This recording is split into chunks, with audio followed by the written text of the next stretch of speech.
Nós saudamos a todos com a paz de Cristo. Nessa noite nós vamos continuar a última palestra. Numa aula anterior, nós falamos sobre justificação. E nós vimos, nos mínimos detalhes, que o homem é justificado pela graça. E que a graça é a fonte da justificação. Vimos também que o homem é justificado pelo sangue ou pelo sacrifício de Cristo. E esse é o método utilizado por Deus para nos justificar. Vimos também que o homem é justificado pela fé. A fé é o meio de aceitação. Através da minha fé, eu aceito ou eu rejeito a graça e o sacrifício de Cristo em minha vida. E vimos também que o homem é justificado pelas obras. E que as obras nada mais são do que a evidência de que através da minha fé, eu aceitei a graça e o sangue de Cristo em minha vida. Então, o homem é justificado pela graça, pelo sangue de Cristo, pela fé e pelas obras. As obras nada mais são do que a evidência pública, o testemunho público, de que através da minha fé, eu aceitei a graça e o sacrifício de Cristo em minha vida. As obras não têm nenhum poder para salvar. Nós somos salvos pela graça, através do sangue de Cristo Jesus, que nós aceitamos pela fé. As obras não têm poder para salvar. Agora, nós vimos também que em relação ao juízo, vários versículos bíblicos dizem que nós vamos ser julgados de acordo com as nossas obras. Mas as obras não podem salvar.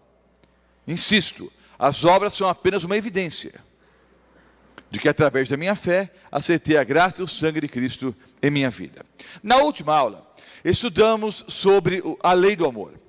Estudamos sobre a lei moral, os 10 mandamentos. Vimos que pecado é a transgressão da lei.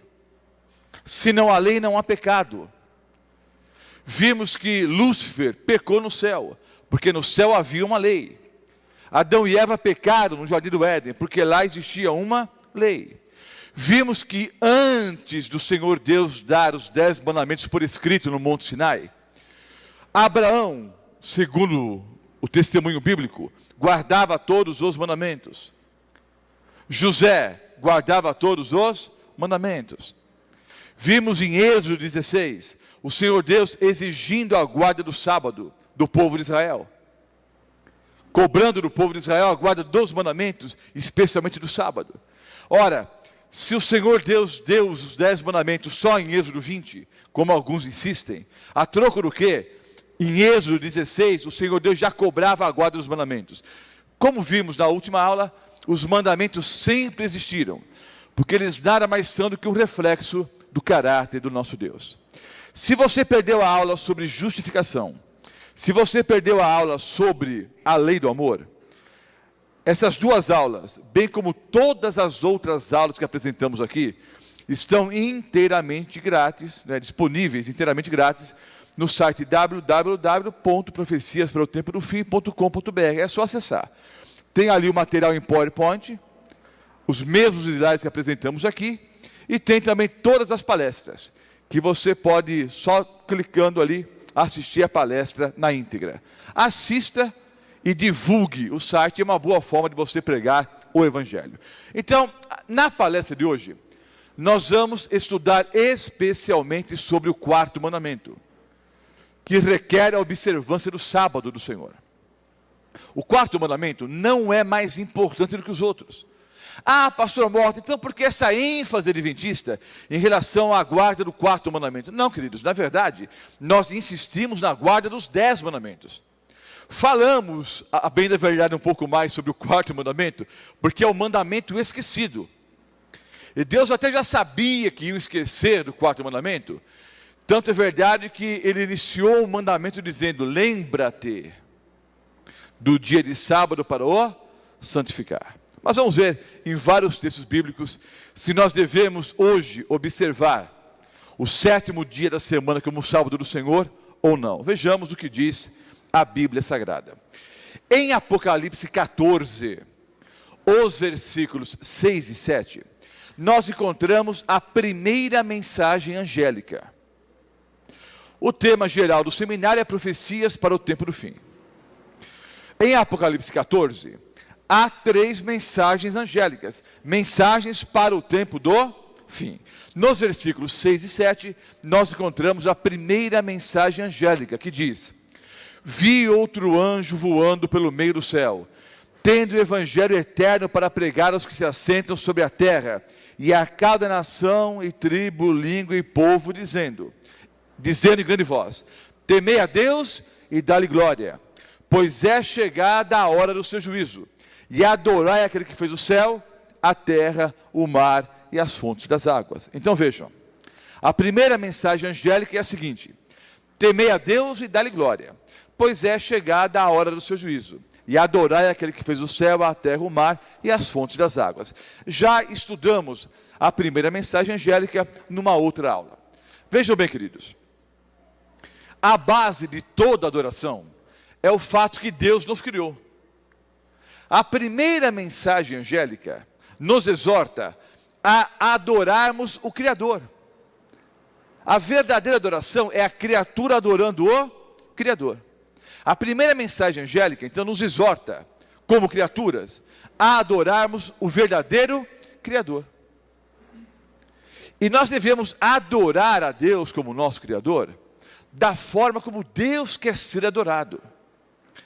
Há uma mentalidade muito comum no mundo moderno. Olha, eu procuro fazer o meu melhor. Olha, isso é o melhor que eu posso fazer. E eu estou sendo sincero naquilo que eu faço, e com certeza Deus vai levar isso em consideração, e o melhor que eu posso fazer é isso. É um discurso bonito, mas que não funciona na prática, queridos. Vejam só. Caim, ele deu o melhor que ele poderia dar para Deus? Sim ou não? Caim deu o melhor que ele poderia dar para Deus? Sim ou não? Sim. Caim não pegou meia dúzia de frutos podres embaixo da árvore e ofereceu como oferta ao Senhor. Caim deu o melhor que ele podia dar. Pegou os melhores frutos de tudo que ele havia plantado e colhido. Ele pegou o que era melhor. O que tinha de melhor, ele colheu e deu como oferta a Deus. Deus aceitou ou não? Não aceitou. Mas pastor, por que Deus não aceitou? Porque, queridos, Deus quer ser adorado da forma como Ele pediu, da forma como Ele exige ser adorado. Não é como você quer. Caim quis adorar da forma como ele bem entendia. Deus exigia como sacrifício um cordeirinho, um animal sem mancha, sem mácula. Foi essa a oferta que Abel ofereceu ao Senhor. Caim deu o melhor que ele tinha, mas não era aquilo que Deus estava pedindo.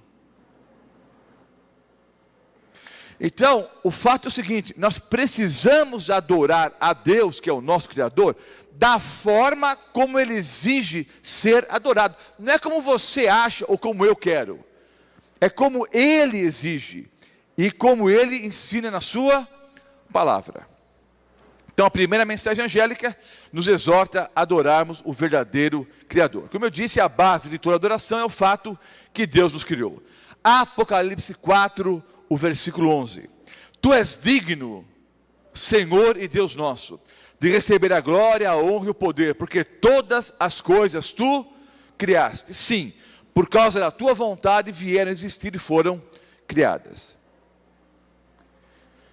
João 1, os versículos 1 a 3. A base de toda adoração é o fato que Deus nos criou. Quem é o Criador, queridos? João 1, os versículos 1 a 3, muitos sabem de cor e salteado. No princípio era o verbo. O verbo aqui, obviamente, refere-se a Cristo Jesus. No princípio era o verbo. O verbo estava com Deus e o verbo era Deus. Ele estava no princípio com Deus. Todas as coisas foram feitas por intermédio dele, e sem ele, nada do que foi feito se fez. Um outro texto que vai nos dar um quadro bem claro a respeito de quem é o Criador de todas as coisas. O texto é Colossenses 1:16. Pois nele, no contexto aqui é uma referência a Cristo Jesus. Então, pois em Jesus, pois nele foram criadas todas as coisas, nos céus e sobre a terra, as visíveis e as invisíveis, sejam tronos, sejam soberanias, quer principados, quer potestades. Tudo foi criado por meio dele e para ele. No princípio era o verbo estava com Deus e o verbo era Deus. Ele estava no princípio com Deus. Todas as coisas foram feitas por intermédio dele. E sem ele, Jesus, nada do que foi feito se fez. Queridos, quem é o Criador de todas as coisas? Nosso Senhor e Salvador, Jesus Cristo. Então a primeira mensagem angélica nos exorta a adorarmos a Jesus da forma como Jesus quer ser adorado. Então, a base, queridos, da adoração é o fato que Deus nos criou. A verdadeira religião é a criatura adorando o Criador. Para entendermos a respeito da guarda do quarto mandamento, é fundamental que entendamos um princípio. Em Gênesis 1, os versículos 2-5, nós encontramos ali o relato do início da criação de todas as coisas. O texto diz que havia trevas. E então Deus disse o que, queridos? Haja luz. Então prestem bem atenção. Havia trevas e Deus disse haja luz. Em Gênesis 1, os versículos 5, 8, 13, 19, 23 e 31, nós encontramos a seguinte frase: houve tarde de manhã, o primeiro dia, houve tarde de manhã, o segundo dia, houve tarde de manhã, o terceiro dia, e assim sucessivamente. Então vejam, tarde de manhã são palavras sinônimas para dia e noite, que representam na Bíblia um ciclo de 24 horas. Então vejam, houve tarde e manhã, a parte escura e a parte clara. Pergunto, segundo o ensino bíblico, o que é que vem primeiro num ciclo de 24 horas? A parte escura ou a parte clara do chamado dia de 24 horas? O que é que vem primeiro? Hein? Vem a parte escura. Já existiam as trevas, havia trevas, e Deus disse haja luz. E aí, ao terminar o primeiro ciclo de 24 horas, Deus disse, não é? Houve tarde e manhã, o primeiro dia, e depois disse que tudo era o quê? Tudo era bom. Então vejam, estamos fazendo essa palestra, é possível que você depois assista a palestra na internet ou via DVD em qualquer dia da semana. Mas estamos gravando ao vivo essa palestra no que tradicionalmente chamamos domingo à noite. Só que pela forma bíblica de se computar o tempo, a bem da verdade, em que dia estamos agora? Na chamada segunda-feira. Porque ao pôr do sol do primeiro dia da semana, terminou o ciclo de 24 horas, iniciou-se o segundo ciclo. O segundo dia da semana vai até o pôr do sol, não é? Até o pôr do sol. Ao pôr do sol, termina o segundo dia e começa o terceiro. Por isso que, segundo a forma bíblica de se computar o tempo, o dia vai de pôr do sol a pôr do sol. Nós, adventistas do sétimo dia, seguindo o princípio bíblico e segundo o princípio bíblico, observamos o quarto mandamento, guardando o sábado de pôr do sol a pôr do sol. Porque no pôr do sol, ou ao pôr do sol do sexto dia, termina o que chamamos de sexta-feira e começa o sétimo dia, o sábado do Senhor. Então havia trevas, e Deus disse: haja luz. Houve tarde e manhã, a parte escura e a parte clara, o primeiro dia. Houve tarde e manhã, não é? A parte escura e a parte clara, o segundo dia, e assim sucessivamente, durante, não é, toda a semana, e consequentemente, não é, em todo o ciclo da história até os dias de hoje. O Senhor Deus, ao olhar para a obra das suas mãos, disse em Gênesis 1:10, 1:12, 1:18, 1:21 e 1:25, que tudo era bom. Ao olhar para o que ele havia criado durante o dia, ele olhava para a obra das suas mãos e dizia: eis que era bom. Então, no primeiro dia bom, segundo, terceiro, quarto, quinto dia, era tudo o quê? Bom. Ao sexto dia, está relatado em Gênesis 1:31, Deus olhou e viu que tudo era muito bom. Eis que tudo era muito bom. Em quantos dias Deus criou o céu, a terra, o mar e tudo que neles há? Em 6 dias. Olhou para a obra das suas mãos e viu que tudo era muito bom. Agora vamos ler Gênesis 2, os versículos 2 e 3. Gênesis, o capítulo 2, os versículos 2 e 3. E havendo Deus terminado no 7º dia sua obra. Mas espera um pouco, pastor. Deus terminou na 6ª ou no 7º dia? Pergunto. Em quantos dias Deus criou todas as coisas? 6 dias. E ao 7º dia, Ele fez o quê? Queridos, ao 7º dia, Deus criou o 7º dia. Vou repetir. No 7º dia, Deus criou o 7º dia.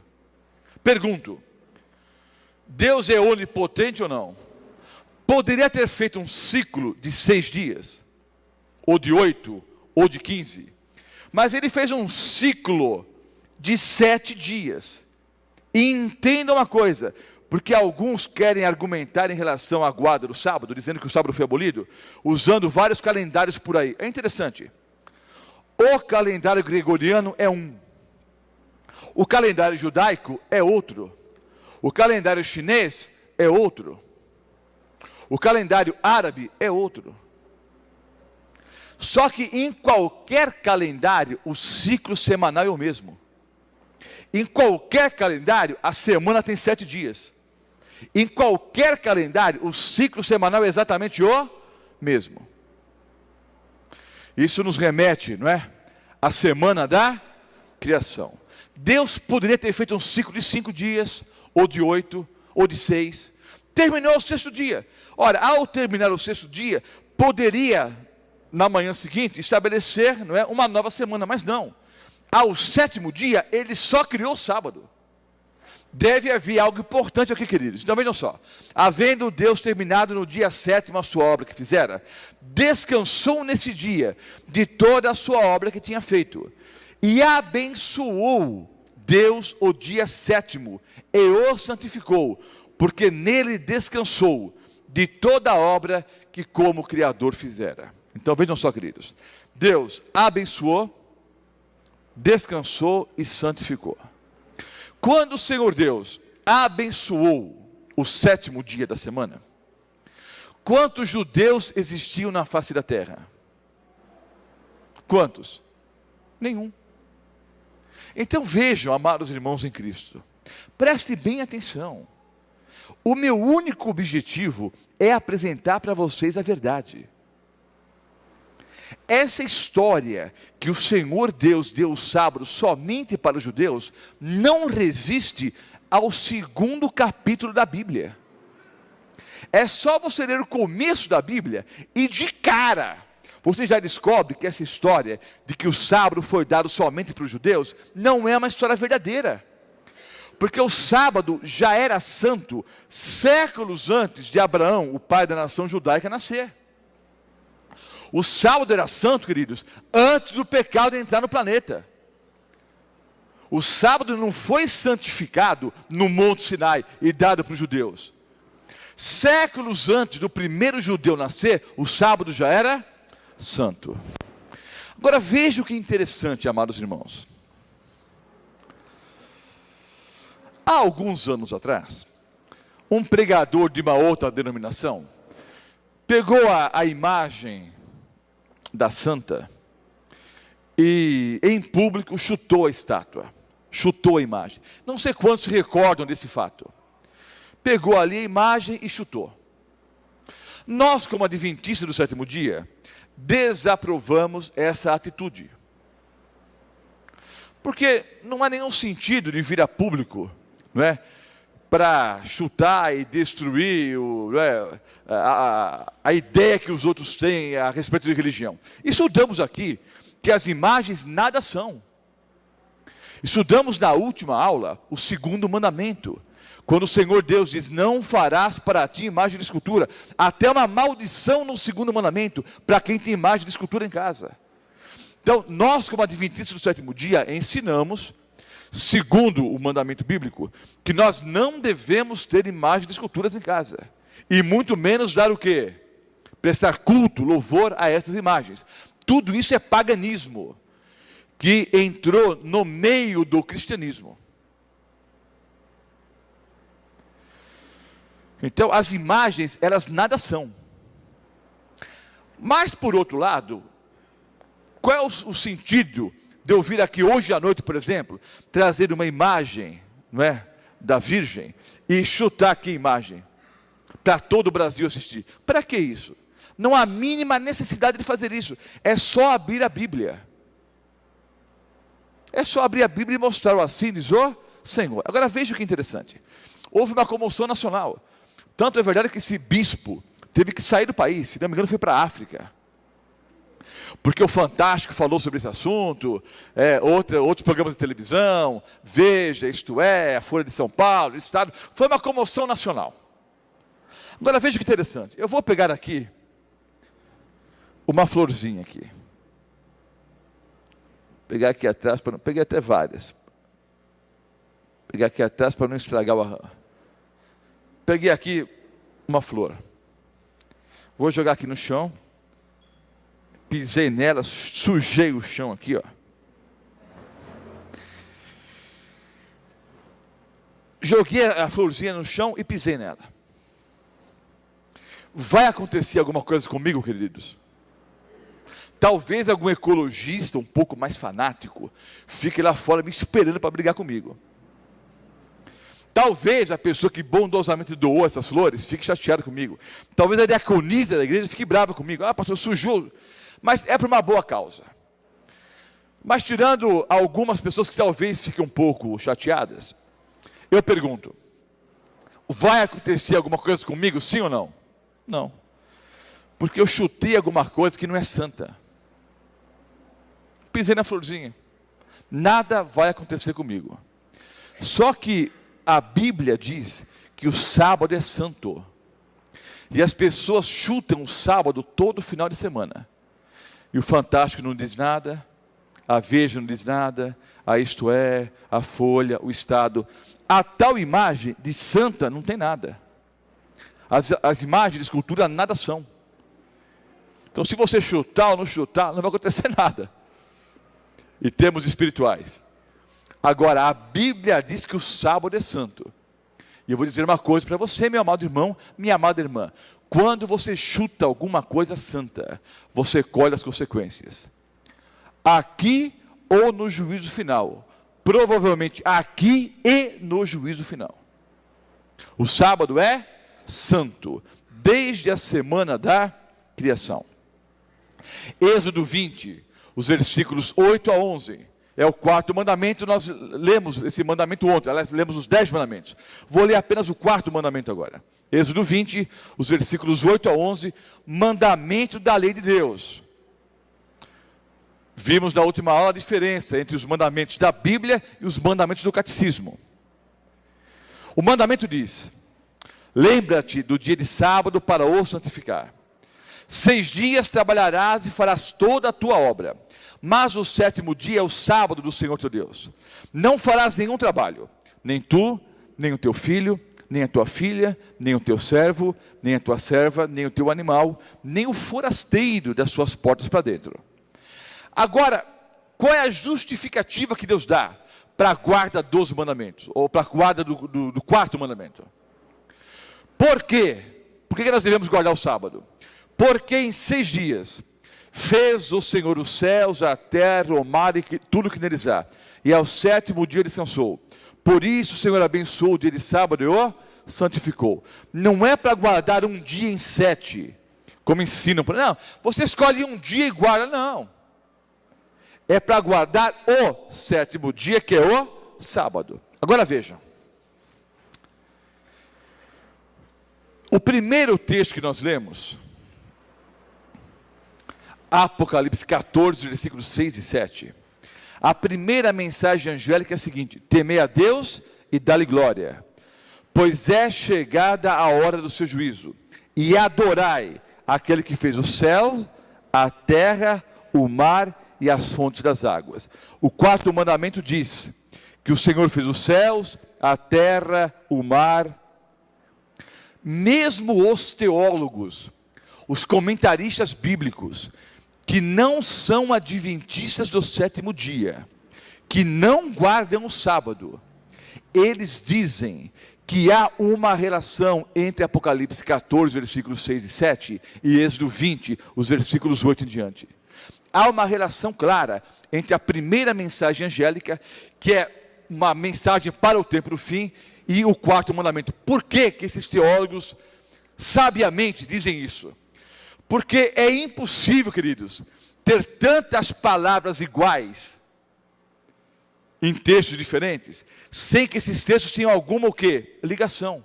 Notem, os céus, a terra, o mar, exatamente as mesmas palavras que encontramos na primeira mensagem angélica. Então, a primeira mensagem angélica, queridos, entre outras coisas, nos exorta a adorarmos a Deus da forma como Ele quer ser adorado, ou seja, que guardemos os seus mandamentos, inclusive o quarto mandamento, que está destacado na primeira mensagem angélica: guardar o dia do sábado, no Apocalipse, profecia para o tempo do fim. Marcos 2, os versículos 27 e 28. E acrescentou: o sábado foi estabelecido por causa do homem, e não o homem por causa do sábado, de sorte que o Filho do homem é Senhor também no sábado. Quem foi criado primeiro? Sempre que eu faço essa pergunta, a maioria esmagadora erra, mas erram por pura desatenção. Eu pergunto, e responda sem medo: quem foi criado primeiro? O homem ou o sábado? Quem foi criado primeiro? O homem ou o sábado, irmãos? Eu disse que sempre a maioria responde errado, e de novo responderam errado. O sábado foi estabelecido por causa do homem. Então o homem já existia quando o sábado foi estabelecido. O homem foi criado, homem de forma genérica, né? Adão e Eva. Adão e Eva foram criados em que dia da semana, queridos? Ao sexto dia. Tudo que Deus criou, o céu, a terra, o mar, os animais, as aves, os peixes, Adão e Eva, tudo, toda a criação de Deus, tudo foi criado no primeiro, segundo, terceiro, quarto, quinto e sexto dias. O homem foi criado ao sexto dia. Ao sétimo dia, Deus só criou o sábado. E Jesus disse que o sábado foi feito por causa do homem. Ora, se o Senhor Deus iria abolir a guarda do sábado, a troco do que na criação criou um dia só por causa do homem. É claro, irmãos, que nós devemos adorar a Deus todos os dias da semana. Mas Deus separou um dia especial, em que nós deveríamos cessar todas as atividades seculares. E durante esse dia, tomarmos um tempo maior para ficarmos em comunhão com Deus. Orando, estudando a sua palavra, louvando a Deus na igreja e saindo para fazer o bem. Testemunhando, visitando enfermos, pessoas tristes. É o dia para fazermos o bem. E nós temos chamado o sábado de o Dia Mundial da Alegria. Foi um dia, ou é um dia, especialmente criado por causa do homem, para que o homem rendesse culto ao verdadeiro Criador. Lucas 4, o versículo 16. Indo para Nazaré, onde fora criado. Aqui é um texto que fala sobre a pessoa de Cristo Jesus. Indo para Nazaré, onde fora criado, entrou num sábado na sinagoga, segundo o seu costume, e levantou-se para ler. Lucas 4,16. Há alguns anos atrás, eu fui dirigir uma programação de evangelismo em New Bedford, estado de Massachusetts, nos Estados Unidos. E eu me lembro que, quando cheguei no aeroporto em Nova York, e de Nova York a New Bedford são 3 ou 4 horas de viagem, eu fiquei ali esperando o pastor que iria me conduzir então até New Bedford. E ele estava cansado por ter dirigido 3 ou 4 horas, e embora eu tenha viajado aí 10 ou 11 horas, eu havia dormido durante a viagem, não estava cansado. Ele disse, pode deixar que eu dirijo. E eu assumi ali o volante do automóvel e saí dirigindo. E eu nunca me esqueço que, fazendo na autoestrada, fazendo uma curva, eu vi um outdoor, aqueles cartazes enormes assim, mas um outdoor gigantesco. Nesse outdoor gigantesco, havia o texto de Lucas 4,16, e a seguinte frase: o Senhor Jesus tinha o costume de ir à igreja aos sábados. Algumas pessoas ainda fazem o mesmo. Descubra por quê. Estava assinado, Jovens Adventistas do Sétimo Dia. O Senhor Jesus tinha um costume, ele ia à igreja aos sábados. Algumas pessoas mantêm o mesmo costume, o mesmo princípio. Descubra por quê, estudando as Sagradas Escrituras. Mateus 24, 20. Estudamos Mateus 24 aqui praticamente versículo por versículo, quando falamos sobre os sinais da volta de Jesus. E eu me lembro que mencionei o versículo 20, e fiz a mesma aplicação, ou a mesma colocação que vou fazer agora. Em Mateus 24, 20, o Senhor Jesus disse que os judeus daqueles dias deveriam orar para que a fuga não ocorresse o quê? Nem no inverno, nem no sábado. Sabemos que Mateus 24 tem uma dupla aplicação. Então a primeira aplicação era em relação à destruição de Jerusalém, que se deu no ano 70. Aí mais ou menos 40 anos após a morte de Jesus. Jesus morreu no ano 31, não é? Então aí 39 anos após a morte de Jesus, houve o quê? A destruição de Jerusalém, como ele havia predito em Mateus capítulo 24. Mas uma aplicação mais ampla para a volta de Jesus a esse planeta. Então, uma dupla aplicação.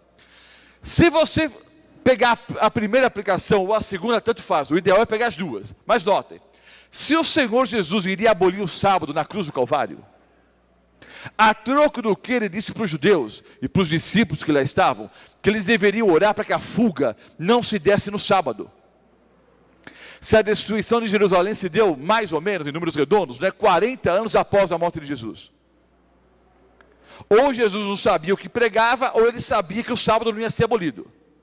Mais ainda, ele disse que os cristãos, no tempo do fim, antes da volta de Jesus Cristo, haveria uma perseguição. Nós vamos estudar isso numa outra aula. Que nessa perseguição, os cristãos que viveriam nos últimos dias, creio que se aplica a nós hoje, que nós deveríamos orar para que essa fuga não se desse no sábado. Então, ou Jesus não sabia o que pregava, ou ele sabia que o sábado não seria o quê? Abolido. Lucas 23, os versículos 54 e 56. Ou 54 a 56. Há na internet, e há também um panfleto distribuído por algumas denominações por aí, que eles fazem o seguinte: eles pegam os 10 mandamentos de Êxodo 20 e colocam de um lado da página, do lado da folha. Do outro lado, eles colocam primeiro, segundo, terceiro, quarto, quinto, sexto, sétimo, oitavo, nono e 10º mandamento, textos no Novo Testamento que confirmam a guarda dos mandamentos. Entenderam? coloca os 10 mandamentos de um lado, e do outro lado, versículos do Novo Testamento que confirmam a guarda, né, dos mandamentos. Então eu coloco no primeiro, no segundo, no terceiro, no quinto, sexto, sétimo, oitavo, nono e décimo. No lugar do quarto mandamento, eles colocam o texto de Êxodo 20, versículos 8 em diante, e ao lado colocam uma interrogação. Como se não houvesse nenhum versículo no Novo Testamento que confirmasse a guarda do sábado. Usam isso, obviamente, para atacar a igreja adventista do sétimo dia. E para dizer que nós não precisamos guardar o sábado. Já mostrei alguns versículos que poderiam ser colocados no lugar dessa interrogação. Mas vou mostrar um versículo bom agora. Lucas 23, 54 em diante. Vejam só. O Senhor Jesus já havia morrido. Que dia o Senhor Jesus morreu na cruz do Calvário? Sexta-feira. Que a Bíblia chama dia da preparação. Preparação para o quê? Para o sábado. Era dia da preparação. E começava o sábado. As mulheres que tinham vindo da Galileia com Jesus, seguindo, viram o túmulo e como o corpo fora ali depositado. Agora vejam. Jesus foi tirado no madeiro, foi levado para o sepulcro de José de Arimateia, onde ninguém havia ainda sido o quê? Sepultado. Cumpriu-se então a profecia. As mulheres que tinham vindo com Jesus da Galileia, foram ver aonde o corpo havia sido o quê? Sepultado. Pergunto, entre essas mulheres santas, estava a Virgem Maria? Sim ou não? Sim ou não? A Virgem Maria estava aos pés da cruz de Cristo ou não, irmãos? É claro que sim. A Virgem Maria, bendita entre as mulheres, ficou aos pés da cruz até o último suspiro do seu Filho amado, Cristo Jesus.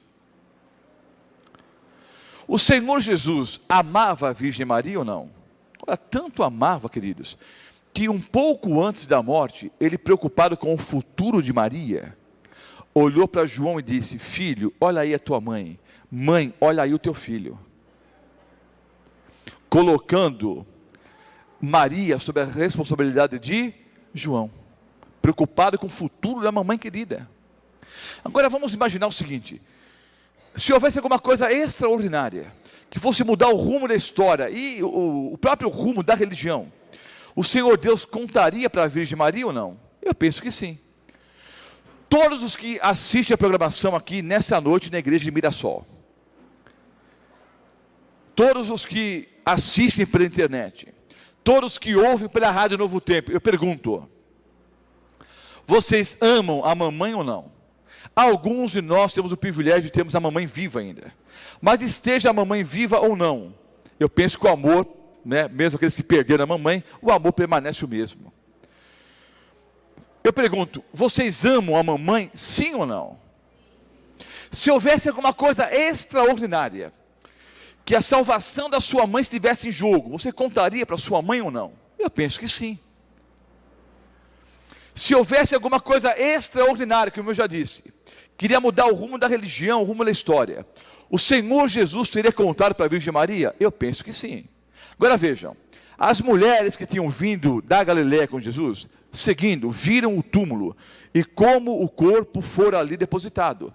Então se retiraram para preparar aromas e bálsamos. E no sábado descansaram, segundo o mandamento. E no sábado descansaram segundo ou conforme o mandamento.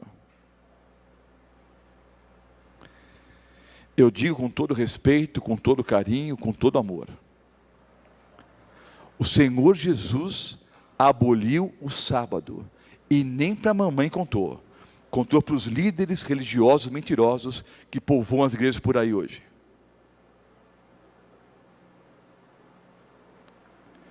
Porque se Jesus aboliu o sábado, nem para a Virgem Maria contou. Porque a Virgem Maria, as mulheres santas, e vamos ver mais alguns versículos, todos os discípulos continuaram guardando o sábado, mesmo após a morte de Jesus. Então ele aboliu, mas não contou para ninguém. Só para esses falsos líderes que pregam nas igrejas por aí. que são ou mentirosos ou ignorantes em relação à palavra de Deus, ou as duas coisas. Porque a Bíblia diz que após a morte de Jesus, as mulheres santas que seguiam a Cristo continuaram guardando o quê? O mandamento. Continuaram guardando o sábado.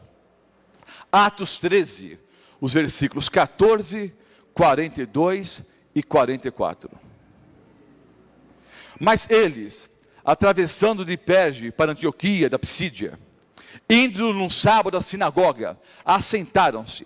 Ao saírem eles, rogaram-lhes que no sábado seguinte lhes falasse essas mesmas palavras. No sábado seguinte, afluiu quase toda a cidade para ouvir a palavra de Deus. Atos 17, versículos 1 e 2. Tendo passado por Anfípolis e Apolônia, chegaram a Tessalônica, onde havia uma sinagoga de judeus. Paulo, segundo o seu costume, é interessante que o apóstolo Paulo tinha o mesmo costume de Jesus. Paulo, segundo o seu costume, foi procurá-los e por 3 sábados arrazoou com eles acerca das Escrituras. Ah, pastor Mota, mas o apóstolo Paulo ia à sinagoga aos sábados para procurar os judeus. Então me explica esse outro texto aqui. Atos 16, 13. No sábado, saímos da cidade, então já não era mais sinagoga. No sábado, saímos da cidade, junto do rio, onde nos pareceu haver um lugar de oração. E assentando-nos, falamos às mulheres que para ali tinham o quê? Concorrido. Atos 16, 13. Atos 18, versículo 4. E todos os sábados discorria na sinagoga, persuadindo tanto judeus como gregos. Até os gregos estavam começando a ouvir a palavra de Deus aos sábados. A palavra domingo não existe na Bíblia. Até algumas traduções adulteradas que eles colocaram a palavra domingo. O termo domingo não aparece na Bíblia. Muito menos uma frase que diga o seguinte: guardar domingos e festas. O mandamento diz: lembra-te do dia de sábado para o santificar.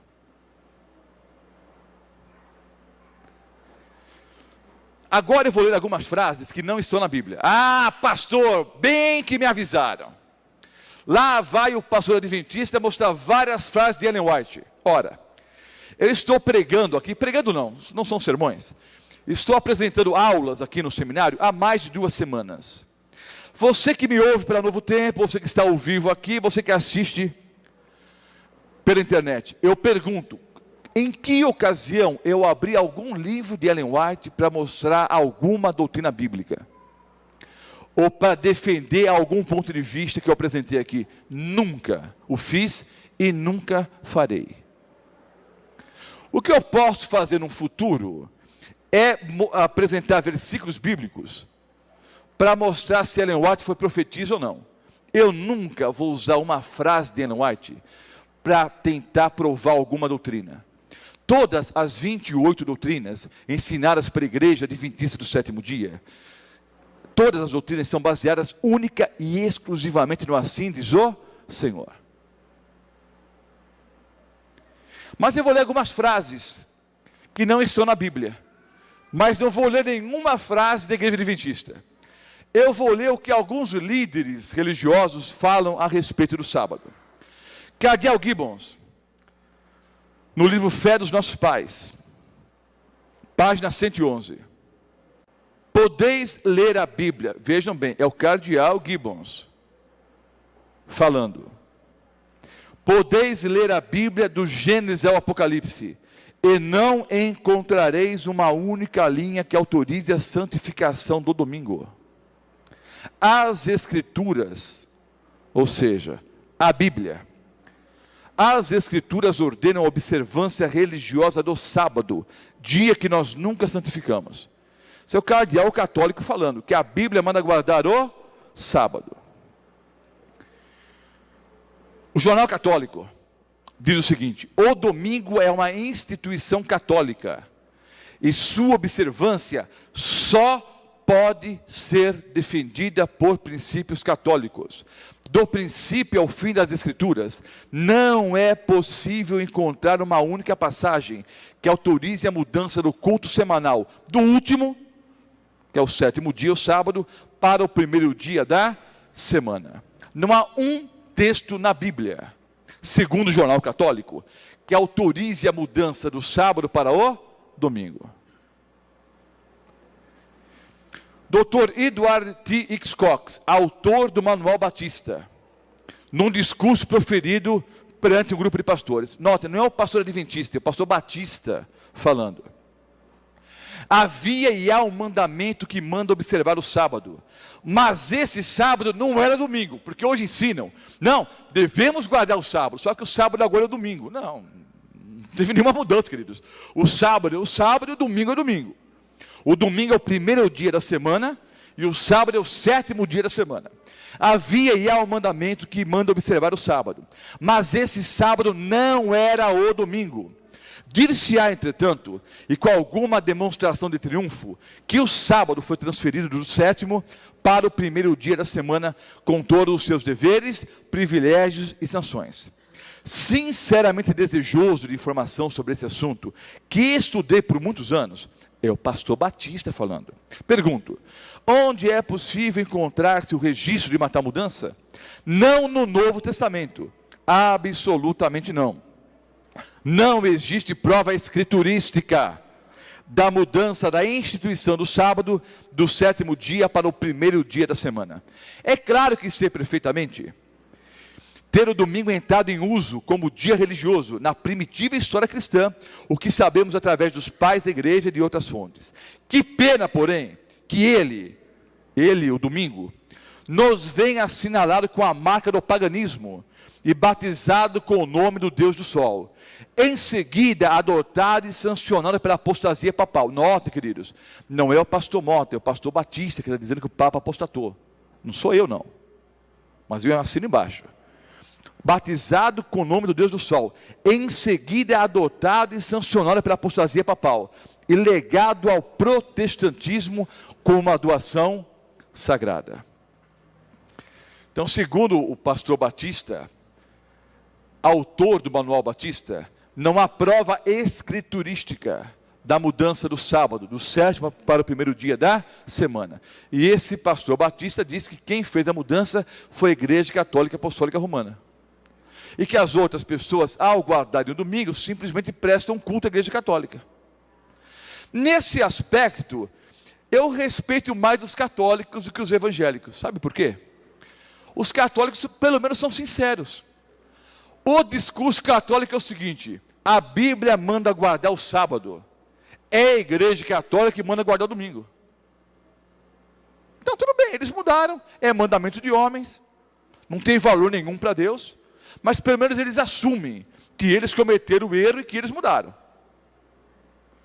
Porque não assumem que cometeram o erro, assumem que mudaram, foi um tremendo erro. Nós vamos estudar Daniel capítulo 7, versículos 25 e diante depois. Quando estudamos sobre o selo de Deus e a marca da besta, vamos ver como é que foi essa mudança do sábado para o domingo. Mas o próprio pastor Batista disse que foi a Igreja Católica que fez essa mudança. Aliás, há uma conversa comum no meio católico. Os evangélicos falam tão mal da nossa igreja e guardam o dia que o Papa manda guardar. Pelo menos a Igreja Católica é sincera, dizendo, nós mudamos e pronto, e guardamos o domingo. Agora, que desculpa tem o evangélico? Bom, agora a desculpa agora é assim, não, nós não guardamos dia nenhum. Estou todo avacalhado mesmo, né? Então já não guarda mais nada mesmo e pronto. Agora a Bíblia manda guardar o sétimo dia da semana, o sábado. Tratado de Teologia de Dwight, é um livro presbiteriano. O domingo não se encontra na Escritura, e não era pela igreja primitiva chamado de sábado. Tratado de Teologia de Dwight, volume 4, página 401, é um livro presbiteriano. Confissão de Fé de Augsburg, é um livro luterano, página 287. A observância do domingo não se baseia em nenhum mandamento de Deus, e sim na autoridade da igreja. Eu pergunto, quem tem mais autoridade, a igreja ou a Bíblia? É a igreja que diz o que é certo ou errado, ou é a Bíblia? Foi o tema da nossa primeira aula, né? No começo do seminário, com ênfase também na segunda aula. Compêndio Teológico, páginas 180 e 181, é um livro metodista. É certo não haver mandamento positivo para o batismo infantil. Tampouco há para santificar o primeiro dia da semana. Nenhuma frase de Ellen White, queridos. É frase batista, metodista, presbiteriana, frase católica. Eles estão dizendo que a Bíblia manda guardar o sábado. Marcos 7, volto para a Bíblia agora. Marcos 7, os versículos 7 e 9. Conclusão: se a Bíblia manda guardar o sábado, segundo eles mesmos afirmam, em vários textos que nós lemos agora há pouco, frases católicas, frase batista, metodista, presbiteriana, se eles mesmos dizem que a Bíblia manda guardar o sábado, mas a igreja manda guardar o domingo, então eu cito essa frase de Jesus para todos que vivem assim: em vão, porém, me honram, ensinando doutrinas que são mandamentos de homens. A guarda do domingo não é doutrina bíblica, é mandamento de homem. Aí Jesus diz: quem guarda mandamento que não é mandamento bíblico, quem guarda doutrina de homem, me honra em vão. E dizia-lhes: bem invalidais o mandamento de Deus, para guardares a vossa tradição. Deixa de lado a Bíblia, deixa de lado os mandamentos de Deus, assim diz o Senhor, para guardar o que a própria tradição, o que a igreja ensina, queridos. Não me interessa o que ensina a igreja adventista do sétimo dia, só me interessa o que ensina a Bíblia. Se a igreja adventista do sétimo dia ensina de acordo com assim diz o Senhor, amém. Se alguma coisa na igreja adventista não estiver de acordo com a Bíblia, não vá atrás da igreja, fique só com a Bíblia. Mesmo porque, não é, irmãos, placa da igreja não salva ninguém. A placa da igreja salva? Não salva. Mas vou dizer uma coisa: a placa não salva, mas mostra o caminho. E placa errada leva para o lugar errado. Isso vai ser um tema de uma outra aula. A placa não salva, mas placa errada leva para o lugar errado. Isaías 62, os versículos 22 e 23. Porque como os novos céus e a nova terra. Isaías 66 também tem uma dupla aplicação. Você pode aplicar Isaías 66 para as promessas feitas por Deus para Israel terrestre, e uma aplicação mais ampla para Israel espiritual. E o texto aqui é claro: porque como os novos céus e a nova terra que hei de fazer. João disse: vi novo céu e nova terra. Então é profecia para o tempo do fim. Porque como os novos céus e a nova terra que hei de fazer estarão diante de mim, diz o Senhor, assim há de estar a vossa posteridade e o vosso nome. E será que de uma festa da lua nova a outra, e de um sábado a outro, virá toda a carne adorar perante mim, diz o Senhor. Então no novo céu e na nova terra, as pessoas vão adorar a Deus no sábado. O Senhor Deus descansou no sábado. O povo de Israel guardou o sábado. Os profetas guardavam o sábado. No Novo Testamento, Jesus guardou o sábado, as mulheres santas guardaram o sábado, os discípulos guardaram o sábado. O livro do Apocalipse diz que os salvos são aqueles que guardam os mandamentos de Deus. E na nova terra nós vamos guardar o sábado. Todos os filhos de Deus na Bíblia guardaram o sábado. A pergunta é: e você hoje? E eu? Precisamos tomar uma posição ao lado da verdade. O que eu vou dizer agora, eu já citei numa outra aula, vou repetir. Eu já citei o que eu vou falar agora numa outra aula, eu vou repetir. Pessoas que me ouvem nesse momento, com toda certeza devem se questionar: ué, está todo mundo errado? Só estão vocês certos? Só a igreja adventista do sétimo dia que prega a verdade, então está todo mundo errado? Ora, quando Pôncio Pilatos colocou Barrabás e Jesus diante da multidão religiosa, dirigida por escribas, fariseus e sacerdotes que ali estavam. Quando Pilatos pediu para a multidão religiosa escolher entre Jesus e Barrabás, a multidão gritou o quê? Barrabás, Barrabás. E quando Pilatos disse: o que farei então de Jesus, chamado Cristo?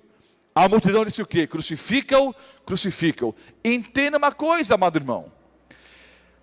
Normalmente a maioria está errada, especialmente em questões religiosas e de salvação, a maioria está sempre errada, mesmo porque a Bíblia afirma que os salvos, o número dos salvos, é como um grãozinho de areia no deserto ou na praia. A maioria vai se perder mesmo. Não porque Deus não deu oportunidade, não porque Deus não seja longânimo, não porque Deus não seja amor, é que as pessoas simplesmente não querem tomar uma posição ao lado da verdade. Numa aula futura, eu vou falar sobre qual é a igreja verdadeira, princípios bíblicos, para nós descobrirmos qual é a igreja verdadeira. Mas já vou adiantar um argumento, que eu só usaria numa outra aula, mas eu vou adiantar esse argumento e vou repetir depois, quando falar sobre a igreja verdadeira. É muito comum a seguinte frase: mas há pessoas sinceras em todos os lugares. Há pessoas sinceras em todos os lugares. Não tenho a menor dúvida.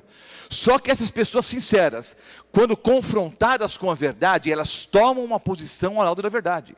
E vou explicar uma coisa para vocês, rapidamente, vou apenas mencionar, vou explicar nos mínimos detalhes quando falar sobre qual é a igreja verdadeira. Mas entenda uma coisa, sinceridade no erro não leva a lugar nenhum, a não ser a morte e a perdição eterna. Há caminho que parece correto ao homem. Ora, se há caminho que parece correto ao homem, o homem que está andando por esse caminho é sincero ou não? É sincero. Há caminho que parece correto ao homem, mas ao final são caminhos de morte. E o Senhor Deus diz: eis que eu coloco diante de vocês o caminho da vida e o caminho da morte. Você escolha onde você quer ir. Esse caminho vai para a vida, esse vai para a morte, você escolha. Nem todo caminho leva para o céu, não, irmãos. Nem todo caminho leva para Deus, não. Sinceridade no erro não leva a lugar nenhum, a não ser a morte e perdição eterna. E querem mais um argumento? Que eu vou voltar a ele, nos mínimos detalhes. Há um alto clamor na Bíblia, queridos. Porque a Bíblia ensina que as igrejas se corromperam e se tornaram Babilônia. Há uma igreja, que é apresentada em Apocalipse 17, que é a grande Babilônia, a grande meretriz. E diz que essa Babilônia, essa igreja, uma grande meretriz, é a mãe de todas as outras igrejas apóstatas. Só que há pessoas sinceras em Babilônia. Só que é um alto clamor antes da volta de Jesus. Qual é o alto clamor? Sai dela, povo meu. Saiam de Babilônia. Vocês que são sinceros, estão em várias denominações de Babilônia. Saiam de Babilônia e abracem a verdade. Ora, se a pessoa sincera pode ser salva em qualquer lugar, por que é o alto clamor da Bíblia? Para a pessoa sair de lá. Porque sinceridade no erro não leva a lugar nenhum, a não ser a morte e perdição eterna. Bom, pastor, olha, eu ouvi a palestra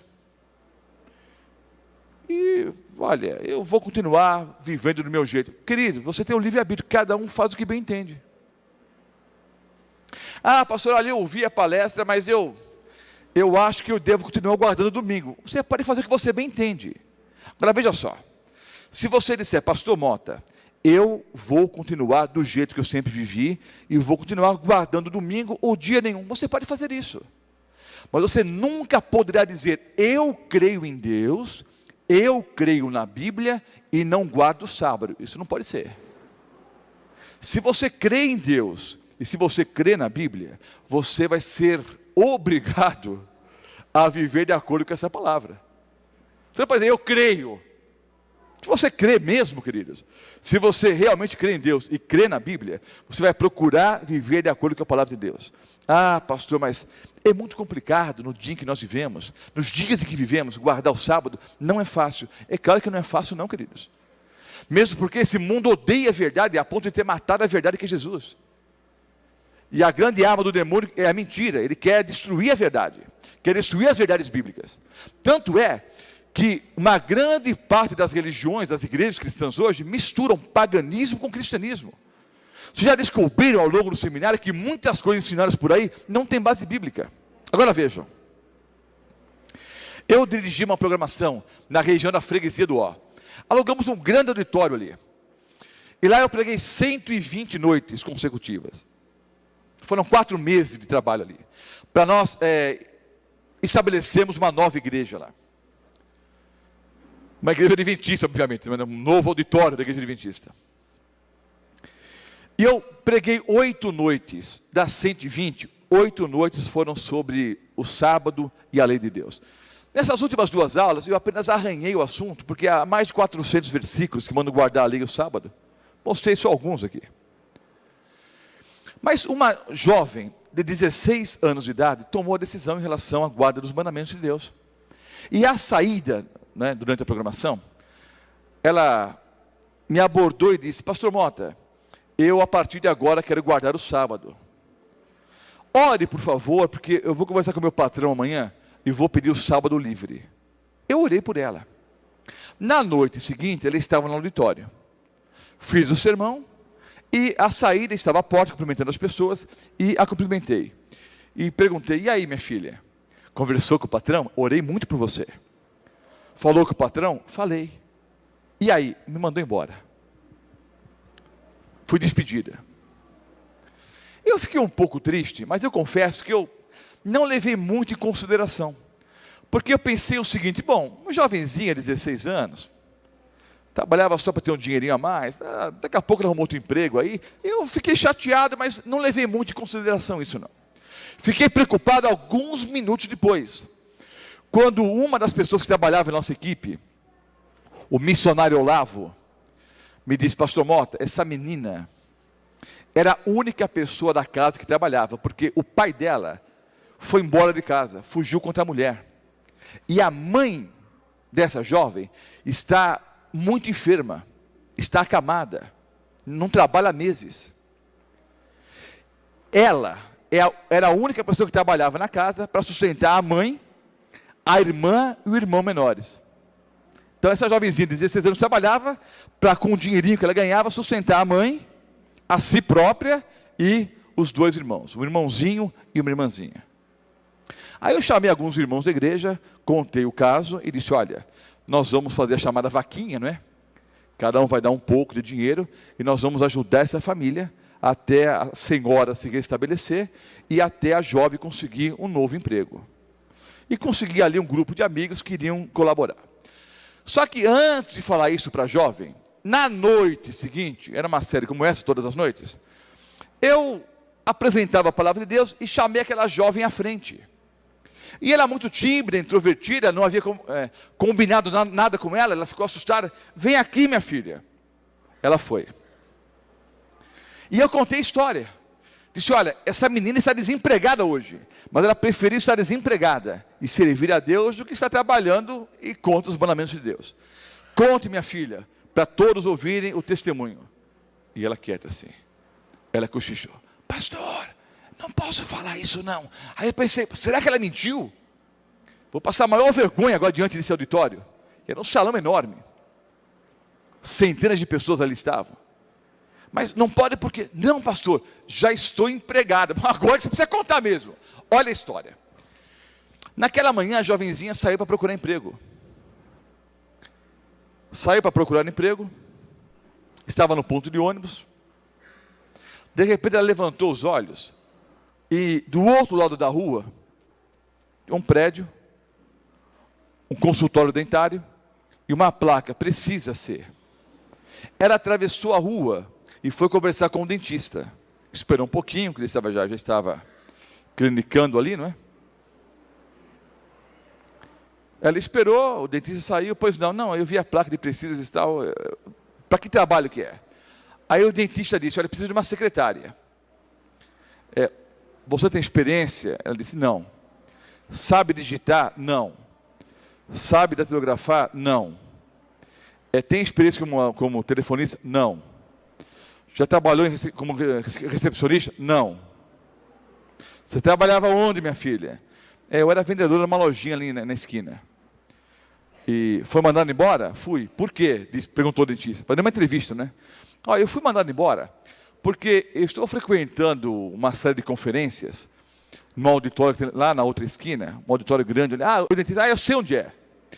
Tem um pastor grandão lá, um tal de Roberto Mota, um loirão grandão. E olha, ele abriu a Bíblia e mostrou por A mais B que nós devemos guardar o sábado. E eu disse que devo guardar o sábado. Aí fui falar com o meu patrão anterior, ele me mandou embora. Aí o dentista, que era presbiteriano, olhou para a jovenzinha e disse: querida, quer dizer que você foi mandado embora porque você quer guardar o sábado e todos os mandamentos de Deus. Foi por isso que o patrão, teu ex-patrão, te despediu. É isso sim, doutor. Então você está empregada. Aqui você vai ter liberdade para guardar o sábado e todos os mandamentos.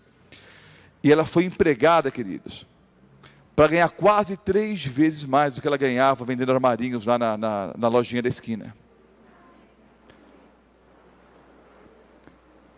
Deus abriu as portas para ela, aí em 24 horas.